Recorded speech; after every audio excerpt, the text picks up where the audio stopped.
There was an extraordinary interview last night that was posted between Lex Fridman and Volodymyr Zelensky of Ukraine.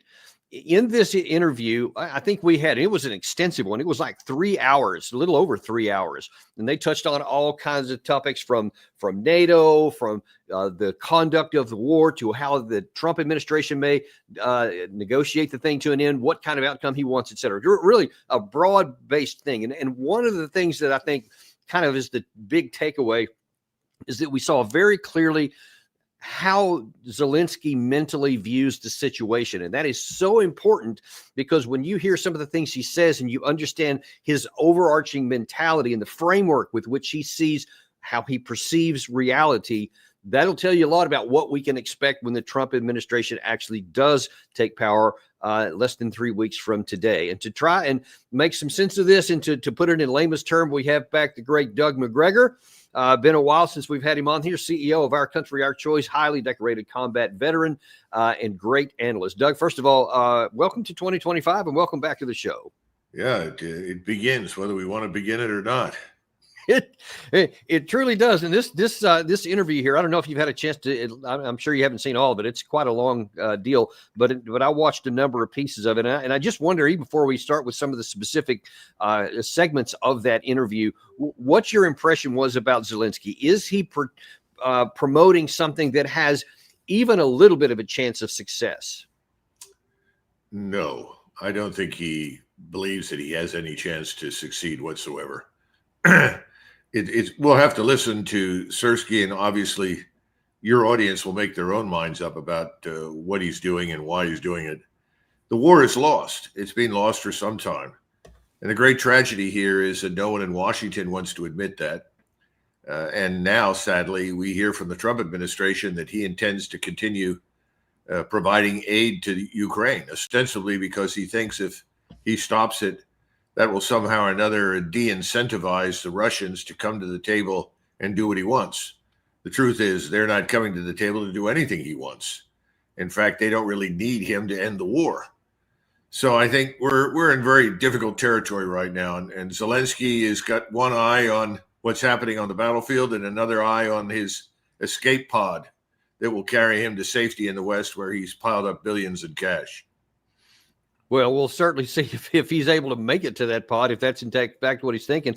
But one of the things that really jumped out at me right away when I was watching this interview was at least what Zelensky is saying, and I'd like your view on the backside of this, how much you think he believes this stuff, because it looks to me like he actually believes it, or how much he may be just saying it to try to butter up Trump, so to speak, and to make him, positively inclined towards what Zelensky may want to try to do. But in this clip here, he's going to talk about a number of things about that he wants to end the war. So he does want the war to end, but the terms that he is going to lay out there are a little curious. But what he apparently thinks, and pardon the pun, his trump card is that he thinks Vladimir Putin is afraid of Donald Trump. I want to end the war. We want a lasting peace for Ukraine. We must do this: the ceasefire, exchange people, and then diplomatically return all territories. And we will do this through diplomacy. What will happen next with President Trump? If the ceasefire happens without security guarantees, at least for the territory we control, what does he get? If he manages to make a ceasefire deal, and 3 months later, Putin launches a new wave of attacks, what will Trump look like? What will Ukraine look like? What will everyone look like? Putin will just do it. And why would Putin do it? Because today, he's afraid of Trump. But once Trump manages, for example, to do a ceasefire deal without serious security guarantees for Ukraine, he will give a pass to Putin. Not that he wants to. No, he does not want that. I believe in what he says. But he will give Putin an opportunity, because in Putin's head, he wants me to fight with Trump. Putin's plan is to end the occupation of our territory. This is in his sick head. Okay, there's a lot to unpack in that one there. Let's start off with the kind of the big headline there. that Putin is afraid of Trump. How do you see that? I think the notion that the Russians regard Donald Trump as a crazy person who will reach for the nuclear trigger and start a major war is nonsense. I don't think they see any evidence for that at all. And I don't think President Trump has given them any reason to believe that. I think their concern is similar in some respects, but fundamentally different from what Zelensky said. The Russians want this to end, absolutely. They've always been open to negotiations, always willing to sit down and talk. But they want something more than just the neutrality of whatever remains of Ukraine. They want a new modus vivendi in place. In other words, a new structure for national security for Russia and the security of NATO member states. Agreements regarding forces, how many will be stationed, where they will go, where they will move. And you know, Dan, we had these agreements with the Russians previously. The mutual balanced force reduction talks led to a set of agreements that actually made a great deal of sense, where we would inform the Soviets of when we were going to come, when we were going to go, and they would do the same thing. I don't think it's unreasonable or irrational at all for the Russians to demand that. Zelensky knows that he's on borrowed time. It's amazing that President Trump would have stepped back from simply ignoring the man completely and agreed to continue aid to Ukraine. Remember, this is the same president who said, I can end the war in 24 hours. Well, you could certainly end the fighting in 24 hours, and he could do that by simply suspending aid and pulling us out of Ukraine. All Americans in and out of uniform leave Ukraine immediately. That would send a very powerful signal to everyone that it's over. But he's not doing that. Instead, he's grudgingly going along with this stupid idea of pouring more dollars and more equipment down the rat hole. But you know, Doug, I keep hearing that a lot of commentary about people speculating that that's what Trump's going to do. But I mean, Biden administration just like shoveled everything out the door before leaving office, and there was like many billions of dollars of equipment and drawdown equipment, et cetera. Is there a lot more stuff that Trump can even give? Oh, of course, he can continue to fund this mafia state called Ukraine, because Zelensky is really in charge of an organized crime state. Everybody everywhere in that state is stealing cash, stealing something for resale. 50% of everything we've sent to Ukraine, according to the Inspector General in a number of reports, is usually either resold on the black market or simply ends up in people's pockets. Look, you've been down this road before. We've got lots of battalion commanders and brigade commanders in the Ukrainian army who are not accurately reporting casualties because the government doesn't want to pay the widows. They're pocketing the excess cash that comes down to pay soldiers to put it into their own pockets. The Ukrainian army is in the process of dissolution. People are leaving.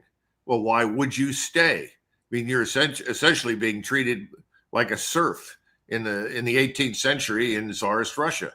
You're told to show up and die for whatever the master tells you to do. This is a horrible situation for Ukrainians. I don't think Zelensky has a leg to stand on, and I think if we removed the security apparatus that protects him, which is British, French, and American, but largely British and American, I don't think Zelensky would last 5 minutes. You know, so this is all theatrics. Well, no meaning, no value, should be ignored largely. Adding to the theatrics, and I think in an attempt to divert attention away from the topic you just mentioned about the corruption, in this conversation, Zelensky said, actually, well, and let me just preface this. You may actually agree with part of what he says right here, because Zelensky's saying the corruption is not from me, it's from somewhere else. During all this time of the war, around 177 billion have been voted for or decided upon. 177 billion. Let's be honest. We have not received half of this money. The second point, which is very important, just as an example, is it corruption? The first question, whose corruption? This is the second. As a president, I had cargo jets, and I asked America to give me the opportunity to use our jets for transfer, not to pay a lot. To whom? To your companies, to American companies. No, I didn't get this opportunity. My jets stayed put. And the United States jets, cargo jets, move these weapons. But everywhere you have to spend money. So we could get more weapons, but we have to pay for this very expensive fleet. My question, is this corruption or not? Or lobbyism? What is it? Now, I don't. Obviously, he could say all day long that they don't have the corruption that you just detailed on the inside there. But I think that in a narrow sense, some of his truth to what he said about the fact that some on the U.S. side are making sure that the most expensive means to get some of this aid over there puts pockets in the U.S. Oh, absolutely. There's no question about that. It's rather entertaining though, because this is something like the pot calling the kettle black. I mean, let's face it, we know that the Hill and the so-called military-industrial congressional complex is heavily engaged in laundering money, moving pots of money from one place to the other, and in return, major campaign donations flow in, and corporations provide jobs in districts and states, and all of this is bound up together with the Department of Defense and this enormous trillion-dollar defense industry that we've got that we can't audit. So thanks, Zelensky, for telling us something we know. But the point is that what's left over is squandered and is resold and is misappropriated. He doesn't want to admit that he's in charge of a mafia state, but that's essentially what it is. That's why the first thing that President Trump needs to do is cut it off. Stop the flow of money. This is why people voted for President Trump in 2016, because it was very obvious to everybody that what he was promising to do was stop the money from flowing. That's why everyone like Mitch McConnell and Schumer and the rest, all members of what we now know to be the Uniparty, opposed him. And today, President Trump is coming back into effectively the same, if not worse situation, frankly.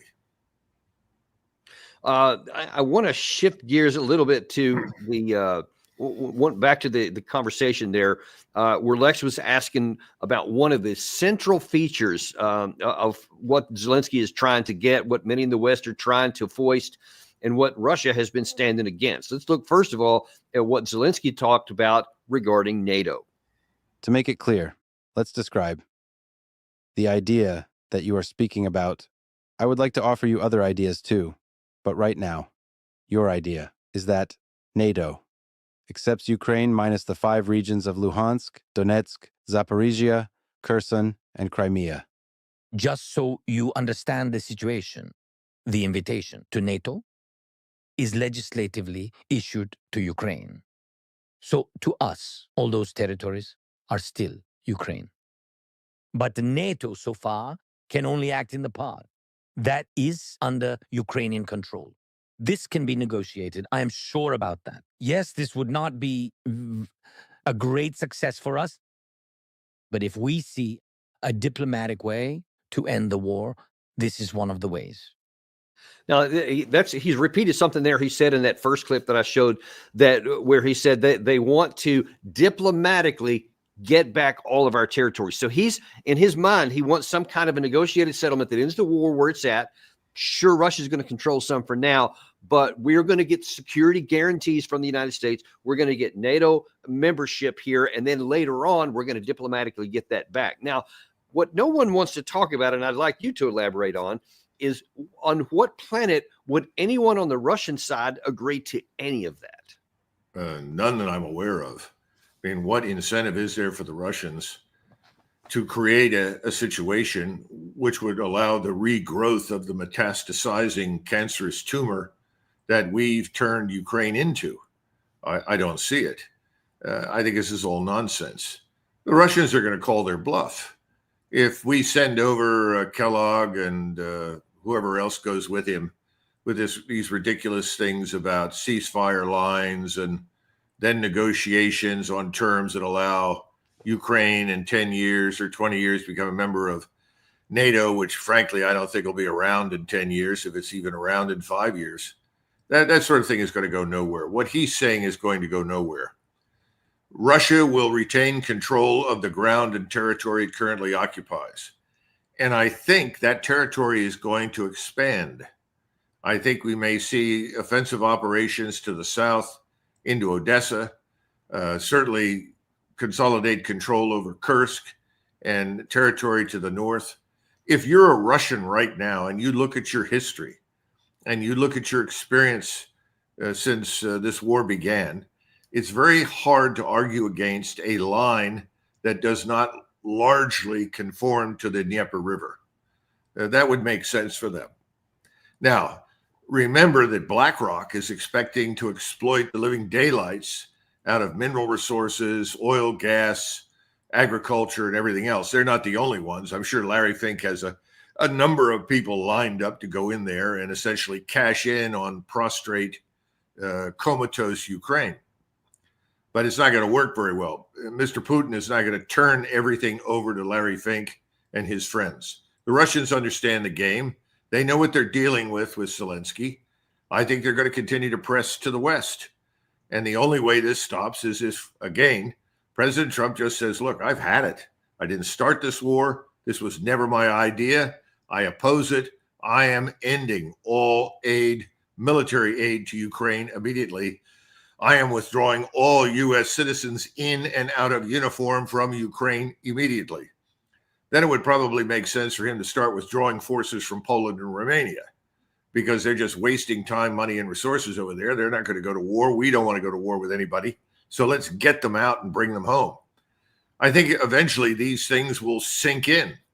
But right now, Mr. Trump is bowing to pressure from people who are in government, from people that he's surrounding himself with, who want this to continue. And many of them are the same people who want to continuously sponsor what I call unrestricted arson in the Middle East.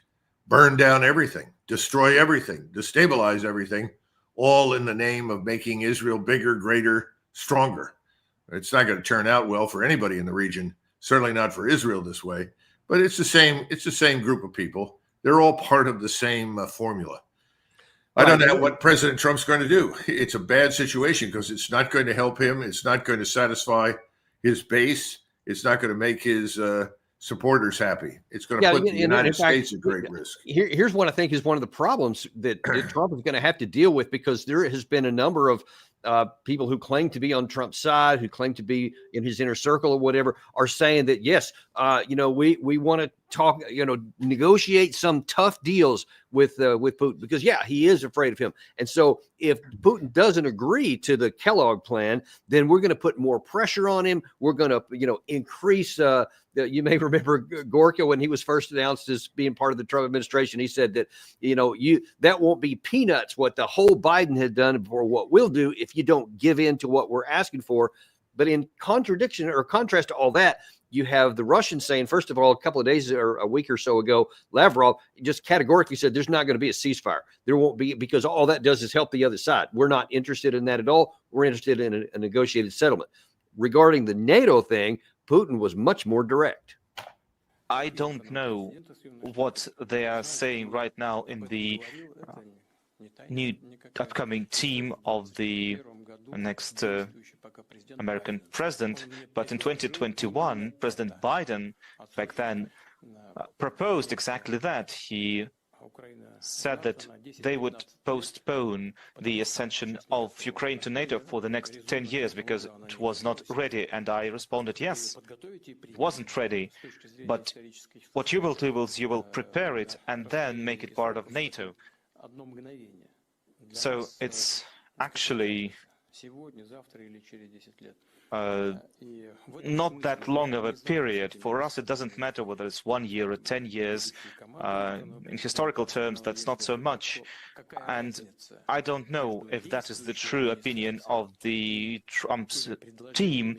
But what's the difference between the proposals that you shared right now and the proposals of Biden's old administration, I don't know how the situation is going to develop going further.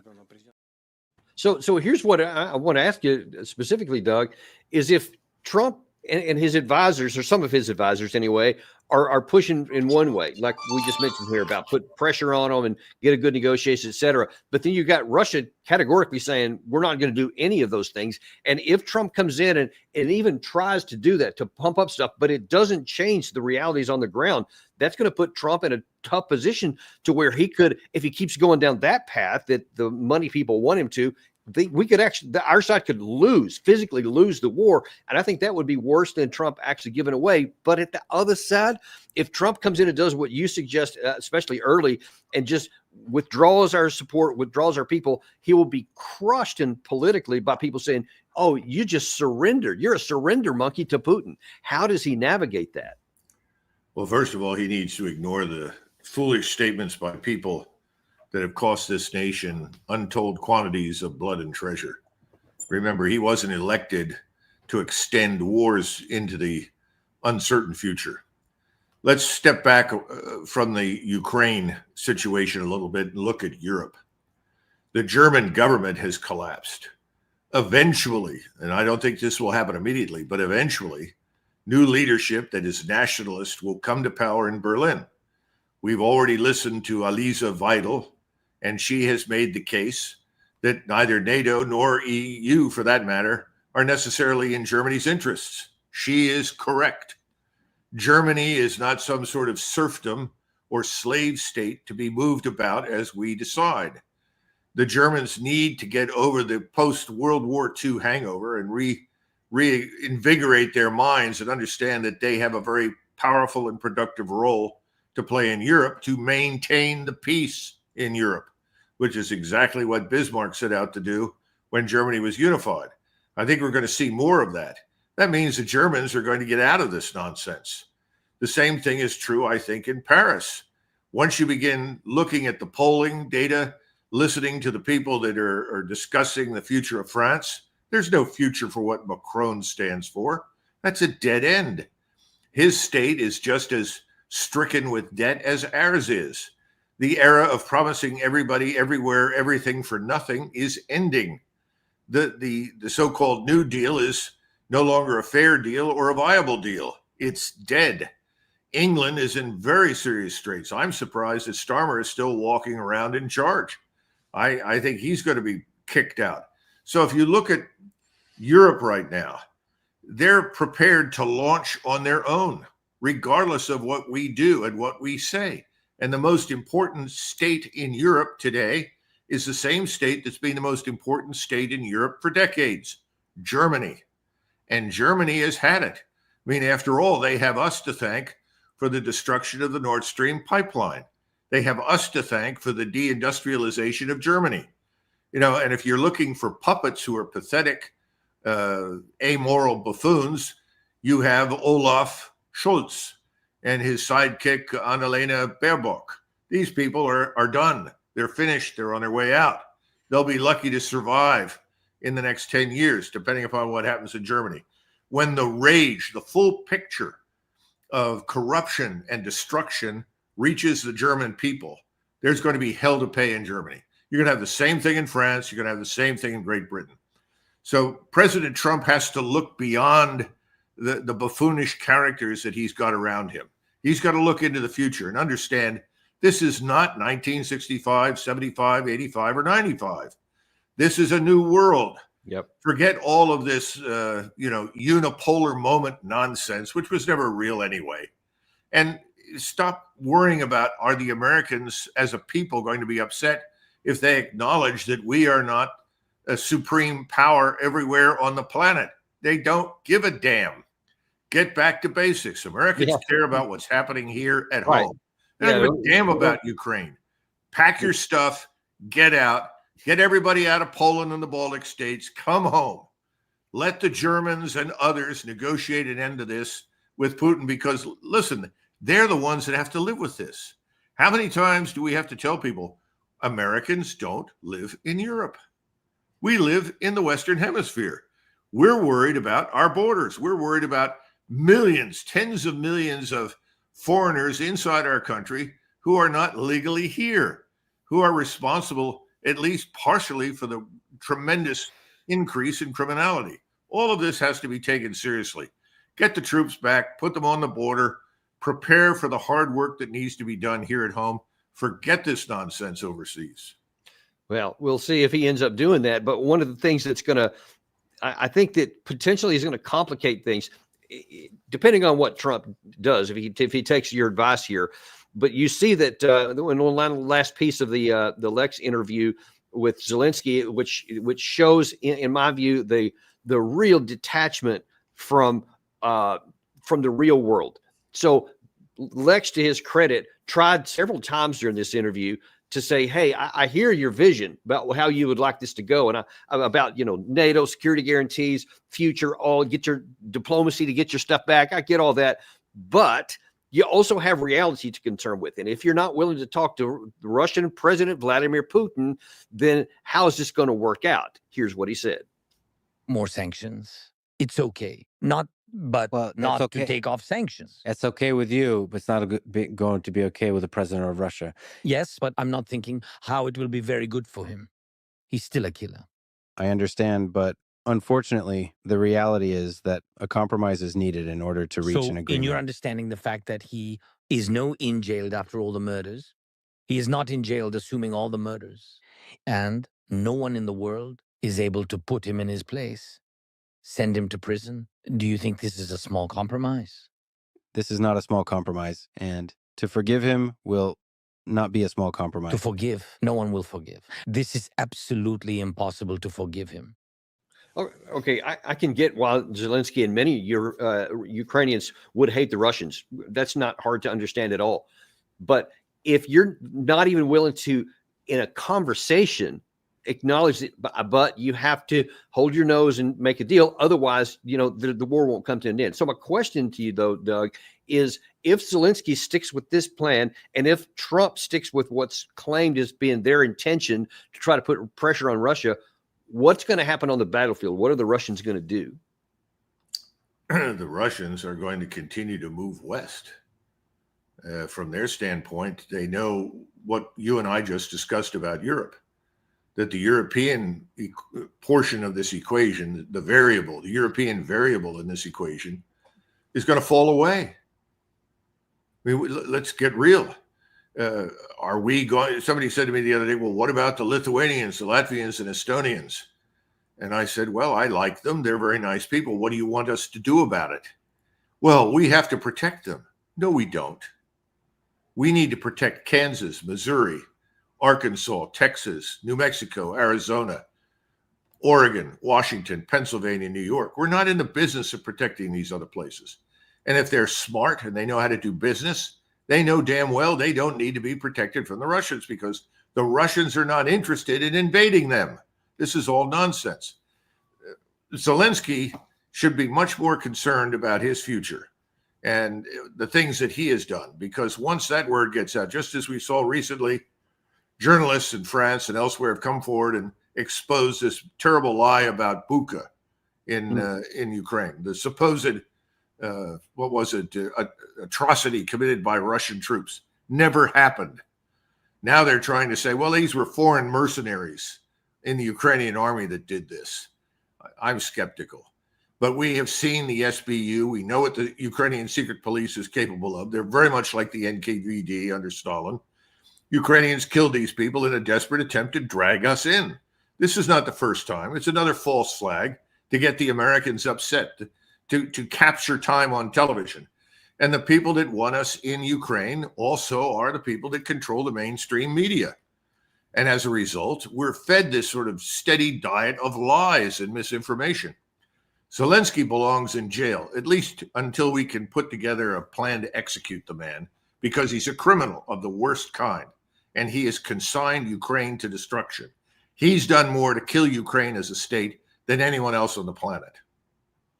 Wow, that's a pretty tough position there. Well, listen, look at this man. I mean, this is the man that's dragging teenagers and old men off the street to go fight the Russians.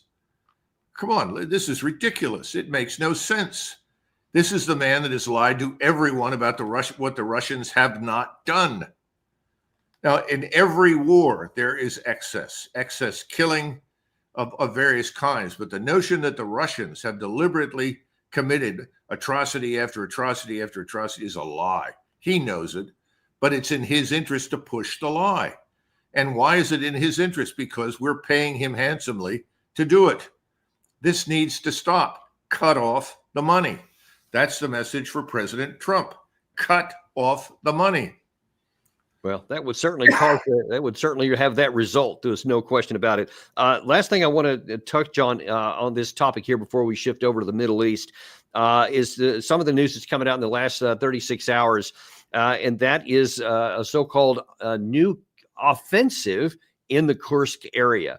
And Gary, if you can bring that map up there in the really for the Institute for the Study of War, they posted this map earlier today, which shows that green circle in the upper right-hand corner by Bolshoye Solitskoye. Sorry if my pronunciation's off there. There was at least what's being reported is about a company-sized operation of 20 some odd tanks and armored personnel carriers that went into a certain area, actually a small village, went forward.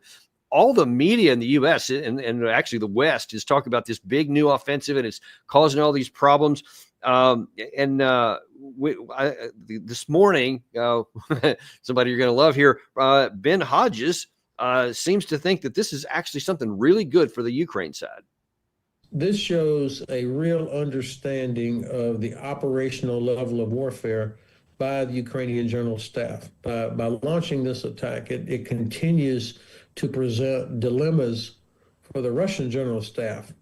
Do they have to pull resources now from another part of the war to address Kursk? Because obviously what they've done so far is not enough. And I've heard that Russian mill bloggers are complaining that Russia does not have adequate reserves in the region. This to me is astounding. The third takeaway, of course, is this complicates things for the Russian side if they are thinking about some sort of negotiated outcome where they get to keep what they have, because obviously Ukraine controls a significant part of the Kursk Oblast. Now that's interesting, and before I get you to comment on that, that's a retired 3-star general who used to be in command of all U.S. Army forces in Europe. That's his view of what happened there. Here is a YouTube blogger who has a different view. According to the report of the Group of Forces North, the Russians managed to take under control more than half of the settlement of Makhnovka. Some sources reported that the village of Dmitrikov and the village of Makhnovka, villages of Dmitrikov and Makhnovka, were captured by the Russians completely. And also we have different updates from different mappers showing us some improvements on the ground. So once again, while the Ukrainians are trying to attack FPV drones. Once again, according to the Group of Forces North, the settlement of Leonidovo was captured by the Russians completely. As for the southern outskirts, the Russians also managed to improve their positions, and also according to the report of the Group of Forces North, the Russians managed to take under control more than half of the settlement of Makhnovka. Some sources reported that the village of Dmitrikov and the village of Makhnovka, villages of Dmitrikov and Makhnovka, were captured by the Russians completely. And also we have different updates from different mappers showing us some improvements on the ground. So once again, while the Ukrainians are trying to attack the settlement of Большое Солдатское, the Russians are attacking the city of Sudzha itself, and the Russians are trying to take under control the village of Malaya Loknya. So while you have General Hodges trying to say that there's like some real significance to this, you have the mill blogger showing that, look, that it didn't even slow Russia down. They're still penetrating into it, that they're going to eventually just cut that off and it's all going to die. There's no negotiating. It may be an embarrassment for Putin, maybe. But again, Doug, it's a company-sized element. It's not even a brigade. What do you make of it? Well, Hodges is in the business of pointing to molehills and trying to convince everyone that they are mountains. This is just, food for the Western media. Pitch this to the journalists and tell them, well, Ukraine has got lots of life in it. Ukraine can still win this war. Here's your evidence. It's all nonsense. It might be useful to point out that Shortly after Appomattox in April 1865, there was a battle in Texas. In fact, you may be familiar with it, Dan, since you're from that neck of the woods. And I think it was under General Kirby Smith, the Confederate commander, and they fought a Union force somewheres near the Red River, I think, and they defeated the Union force. The war was already over. It was over because Lee had surrendered, and Lee's surrendered marked the end of it. In other words, there were places where the Confederates could still occasionally make inroads, but on the whole, the South was starving. It was prostrate. It couldn't manufacture arms. It was short on ammunition, and it was short on manpower. You have a similar situation today in Ukraine.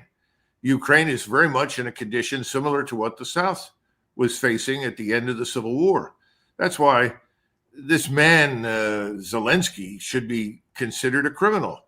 He's causing unnecessary carnage and death. He's not interested in Ukraine.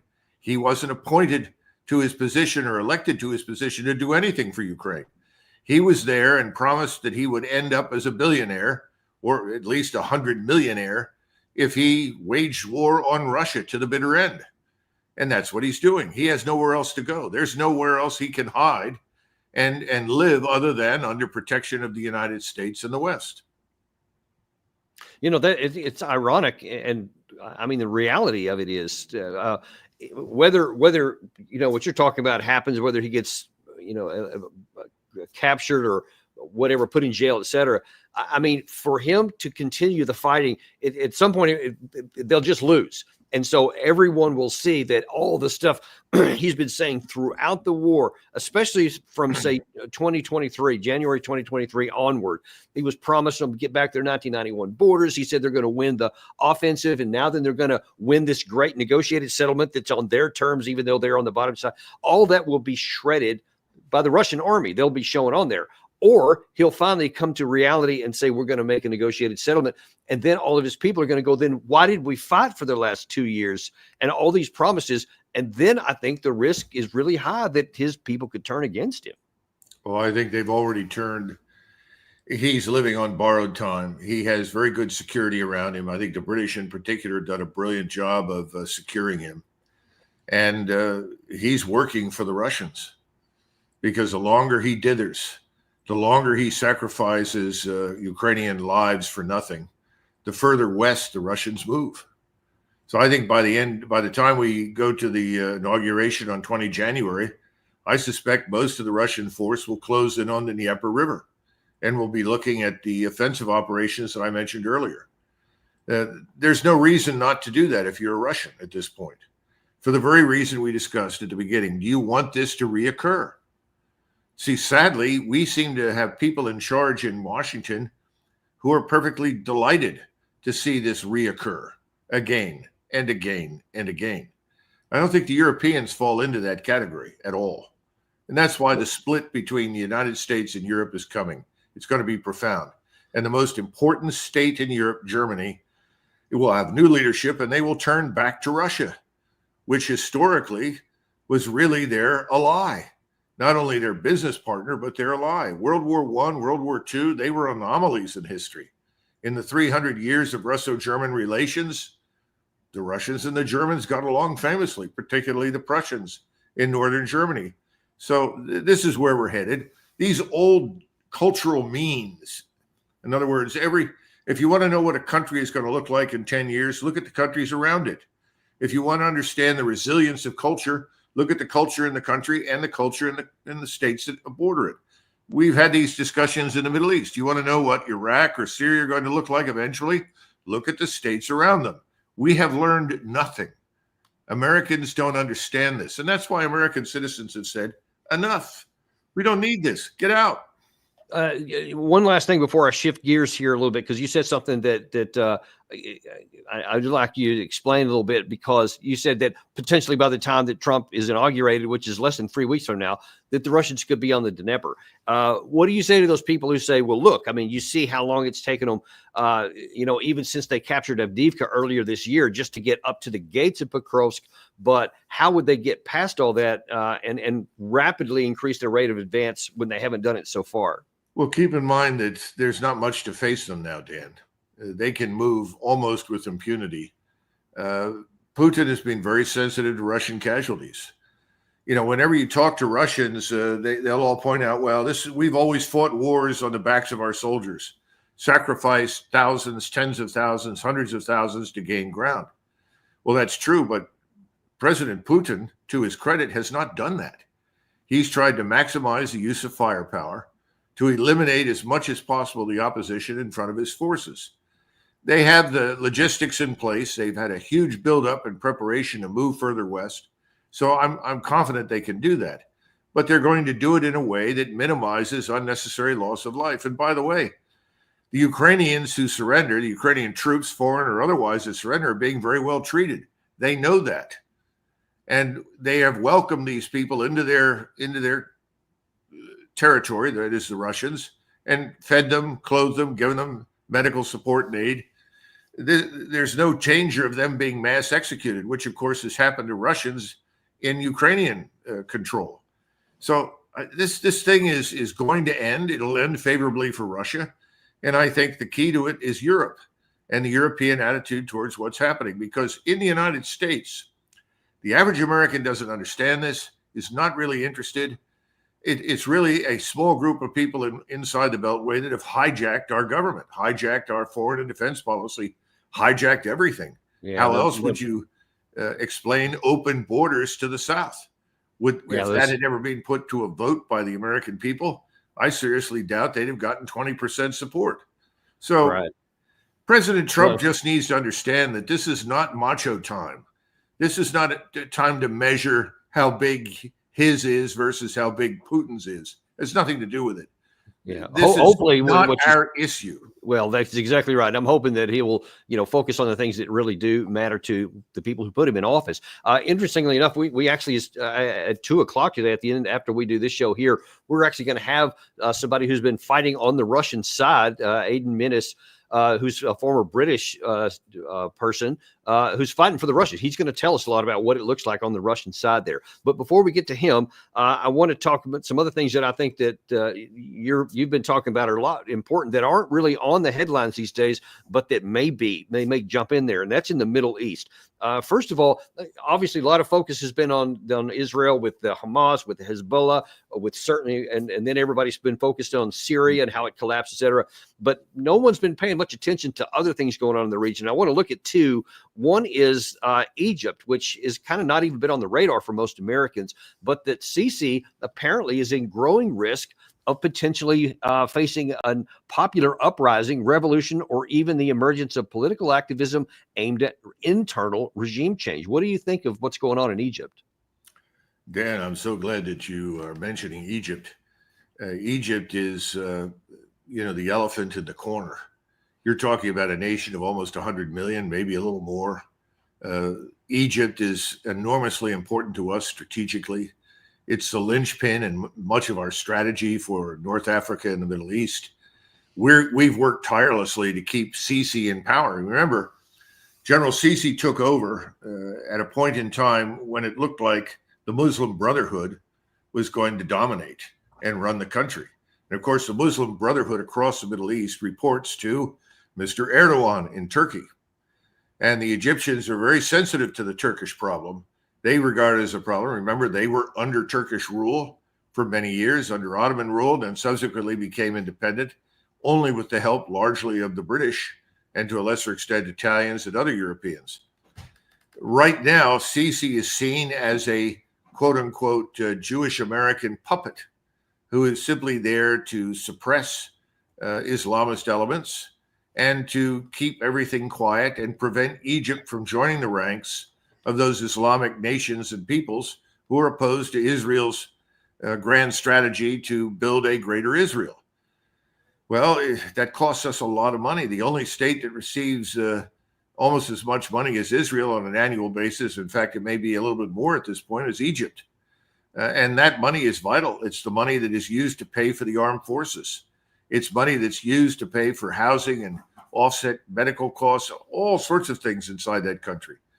So he's been very reluctant to take a strident position against the Israelis for fear that we'll pull the rug out from under him. I think he's beginning to understand that the Saudis, the Emirates, and others in the world will come to his aid, but he's still very afraid. In the meantime, the population in Egypt, how do I put this? I think they are at a boil, frankly. The hatred for Israel and what is being done to the people that live in Israel, in Gaza, on the West Bank, is just stunning. It's overwhelming. And I think he really faces the grim possibility that he could be removed from power, with all that being removed means. And then suddenly, overnight, Egypt becomes a hotbed of hostility. And the Israelis are not unaware of this. I mean, you're talking about an intelligence service that's very competent, and the Israelis have looked at many, many alternatives for what they ought to do in the event that Sisi is removed. One of those is a contingency to actually move into the Sinai and seize control of the Suez Canal. The problem for the Israelis is largely one of manpower and resources. So they may actually go back and ask for the British and the French to assist them in seizing control of the Suez. This is a very touchy area. We've been down this road before. That would be a pretty big geopolitical earthquake. I mean, that would, how likely do you think it would be? Or maybe a better question is, what conditions would have to change or devolve, maybe a better word, that would make the British willing to take that kind of action along with Israel in the Suez Canal? That would be a big issue. Well, I think if you had a government come to power or people come to power in Egypt who are similar to HTS in Syria, what works in Syria for British and U.S. interests may not work for British and U.S. interests in Egypt. In fact, I'm one of these people I keep trying to convince anyone who will listen that Syria's destruction and disintegration really is not a good thing. And that ultimately this will redound to the disadvantage of the Israelis and us. And we're sending more troops into Syria right now, as you know, and ostensibly for the purpose of retaining control of the oil and everything else. I think that if Sisi suddenly is removed and you get a new government, new leadership, military or otherwise, people are going to be very afraid because they're worried about the Suez. They don't want the Suez in the hands of powers that are hostile to the West. And I think whatever government comes to power in Cairo after Sisi will be very hostile to us and to the Israelis. The Israelis then would be tempted to move in, but they would clearly want British and French help. This time, in contrast to Eisenhower in 1956 declined to support that, I think at this point in time, I'm sure President Trump would probably say, that's fine if you want to do that. I don't think that's a good idea. And I think Israel is beyond overreaching. This is a headlong jump into the abyss, frankly. And the same conditions are apply to Jordan. You've got to look at King Abdullah's position. He is very dependent on our largesse to keep his armed forces under control, to keep his officers paid. In all of these countries, it is our unnatural influence as a result of our willingness to spend money on things of no value or on things of no importance to us that has kept governments friendly to Israel. It's not working anymore, and it's going to vanish. Well, and speaking of Israel and how they're maybe a bit overreached already, something in Egypt may not be the only thing they're thinking about doing. There's also some concern that before Trump gets inaugurated, so we're talking literally just 2+ weeks from now, there's a possibility by many that Israel may strike Iran. In fact, there's this piece here in the Hill, I guess about 4 to 5 days ago, advocating exactly that. This is not the only one I've seen. They say, listen, this sets the stage for Trump administration to go beyond maximum pressure and target the heart of the Iranian regime. We've seen Bolton, we've seen Pompeo, Jack Keane. All these folks are harshly advocating for action by the United States. What is your concern that from Netanyahu's perspective, given his knowledge about how militarily overstretched they may be right now, to actually make good on that? Well, Jim Carden and I wrote a piece entitled America's Next War of Choice, Iran, and tried to essentially answer your question. So I would invite people to go to the American Conservative and find that article, because it's going to provide more detail than I can here right now. But let's consider the following. If you're Mr. Netanyahu, you're in a very dangerous position. What do? Do you withdraw? Do you retreat? Do you fall back? Do you seek to consolidate what you have and cut a deal? No, because that would be fatal for him politically inside Israel. So what he's got to do is he's got to do more of what he's already begun, and that is spread the war. You know, I call Israel essentially now an arsonist state. It's burning down everything in sight, burning down Gaza, burning down the West Bank, burning down Lebanon. They're going to burn down as much of Syria as possible. They've just launched the largest air campaign in years against Syria, destroying targets all over the place. They think that they're accomplishing something. What they're accomplishing is the destruction of a status quo that they may not have liked, but they're setting the stage for the emergence of something much, much worse. And that was always the objection that we had to destroying Syria. Whatever you didn't like about Mr. Assad, next to the people that were positioned to replace him, he looked like Santa Claus. And right now what you've got is a very dangerous group in Damascus. And by the way, they report to Mr. Erdogan. So effectively, the Turkish border has now been moved several hundred miles to the west to the Israeli border, wherever the Israelis are. And by the way, Mr. Erdogan has spoken very publicly and made his argument repeatedly that the Israelis cannot have any of the spoils of this war. In other words, he is not going to tolerate Israeli annexation of land. Now, that may not be possible immediately because the Israelis may decide that come hell or high water, they're going to stay there and retain it. But this is not a good thing for Israel because Israel thinks that by destroying Syria, they've opened the pathway to attack Iran without interruption or disruption. They may discover that Syria now is even less hospitable than it was before. And I know that the Turks are planning on bases in and around Damascus to include substantial air and missile defenses. None of that is going to be good for Israel, in my judgment. So I think he has to say, do I wait for President Trump to show up? Do I risk the possibility that President Trump looks at this disaster, finally realizes it's a catastrophe, and says, I don't want to play. I really want a deal, even though the probability of him getting a quote unquote deal at this point in the region is pretty slim. My limited exposure to President Trump, and I like him, as you know, I feel great affection for him, is this is not a man of war. This is not someone who wants war. I think Mr. Netanyahu knows that. So if you're Netanyahu, what do? I think you pull the trigger and get into it now. The same thing applies in Iran. I think he's worried that the Iranians will have nuclear warheads that can be mated with missiles very shortly, in which case Israel's monopoly on nuclear power ends very quickly. I don't think Mr. Netanyahu wants that to happen. So those two considerations drive me to the conclusion that Mr. Netanyahu has got to get the war started with Iran as soon as possible. And if that happens, one of the big vulnerabilities to the United States is our troops in Syria, which we've been arguing should have been out long ago, 2019 at the latest, after the ISIS had lost their territorial acquisitions, but we've remained on there. Well, this recent, and the last thing I want to cover here, in this recent terrorist attack in New Orleans, where someone who had been radicalized, and a former American soldier had been radicalized in had ISIS flag and several other things. Predictably, there are those in the United States that want to seize on that as an opportunity to make sure we get our teeth deeper into Syria. Watch this. When America fails to lead, when you don't engage in solid law enforcement and enforcing criminal laws, when you can't secure your borders, when you refuse to call out radical Islamic terrorism and punish it, you get the events of October 7th. You get the events of just this past week in New Orleans.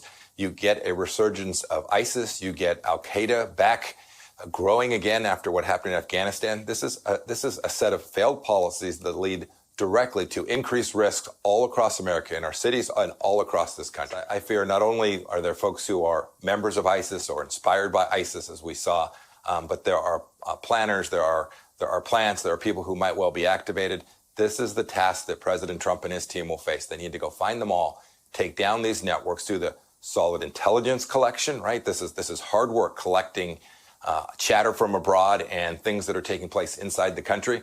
It is granular grunt work that's got to be done and executed by the federal officials, by local and state sheriffs and police forces, but it needs to be led by the United States of America from the top.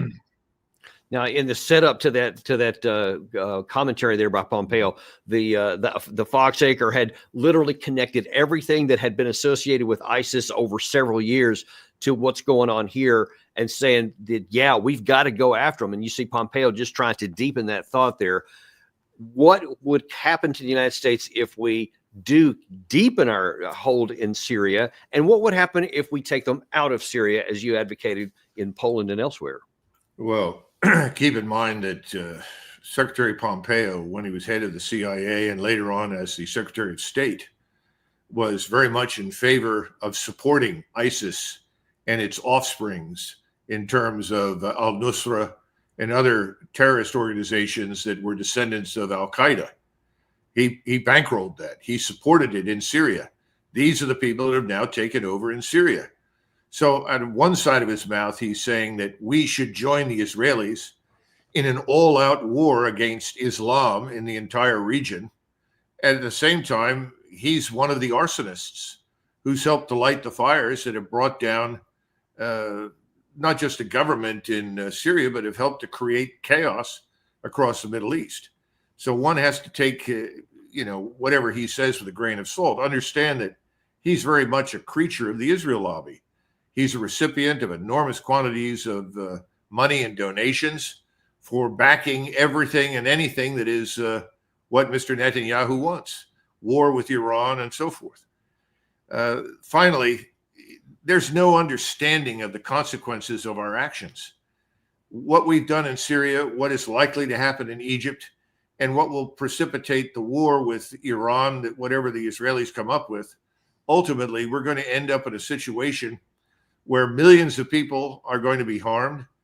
There's going to be enormous damage done to us and as well as to Israel. Israel may not even survive this because the hatred is just overwhelming at this point. And we are then isolated from the rest of the world because the Russians and the Iranians now allegedly have a mutual defense pact in place. Yeah, Russia is not going to stand by and watch us destroy Iran. That is so ironic, if not outright perverse, that so many in the United States, especially who are supporters of Israel, think that by cheering them on in these military conquests, that they think this is going to accomplish something, that it will bring peace and security to Israel. But as you point out, and if we had more time, we could certainly go into it even more. It's almost certainly planting seeds of disunity and also of insecurity that they may not be able to handle later on. But we'll have to leave it right there for the time being. We'll certainly continue to follow that. Thank you so much for joining us today, Doug. It's always a pleasure to have you on. Okay. Thank you, Dan. Bye-bye. And we'll just ask you guys to just watch, because here literally just minutes from now, we're going to have Aidan Minnis, who was a former British person who's working, fighting on the Russian side. He's going to talk about what's going on there. We've had people on the Ukraine side who have fought for the Ukrainians, who have been pro on that. We like to balance things out. We're going to hear from the other side. Join us real quick, 2 p.m. We'll see you on the next episode of Daniel Davis Deep Dive.